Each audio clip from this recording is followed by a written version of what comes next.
Reddit story. The rain started just as I pulled into the cracked, uneven parking lot of the Belmore Hotel. It wasn't on my itinerary.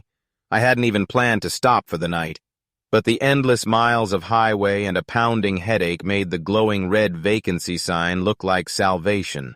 Inside, the air smelled like old books and something faintly metallic. The front desk sat beneath a dim chandelier, its crystals dulled with age. The man behind the counter had the kind of face you forget the moment you look away. His name tag read, Harold. "Room for one?" he asked without looking up. "Yeah," I said, glancing around the empty lobby. No bellhop, no chatter, no music, just silence. Harold slid a brass key across the counter. Not a card. A key. The tag read, 413, in fading black ink. 4th floor. End of the hall. I took the elevator, which groaned like it hadn't been serviced since the 70s. When the doors opened, the hallway stretched out like a tunnel. Carpet worn so thin the patterns were ghosts of themselves. Old sconces flickered weak light against peeling wallpaper.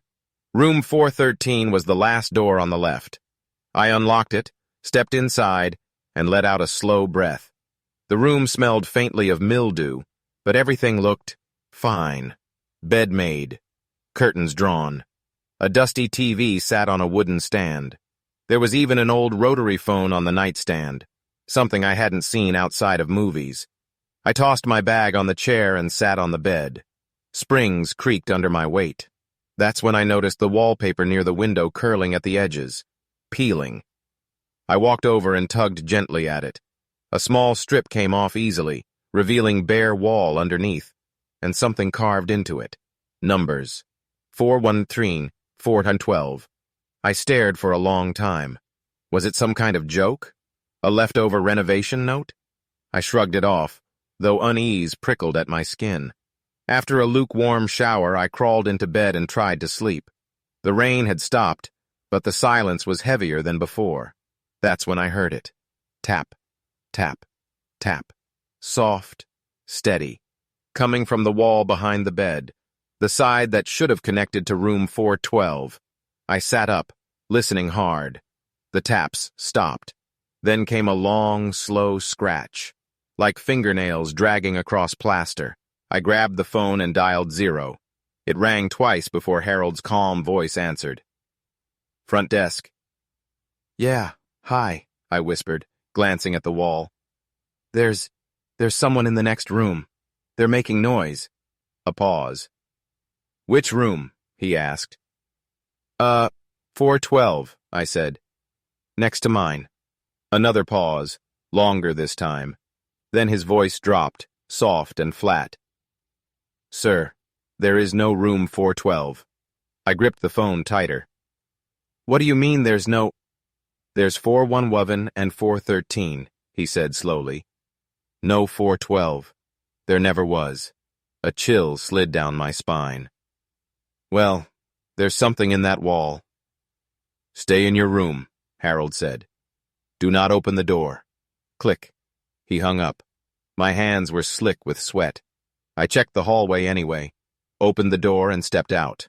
The corridor stretched empty in both directions. Doors lined each side. 410, 411, 413, 414. No, 412. Not even space for it. I went back inside, breathing hard. My eyes darted to the peeling wallpaper. I ripped more of it away, piece by piece, until I uncovered something that made my stomach twist. An old, sealed door frame. Painted over. Buried under layers of wallpaper.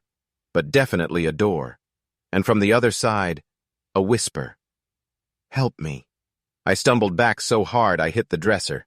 The whisper came again, urgent now. "Please, let me out." My heart hammered.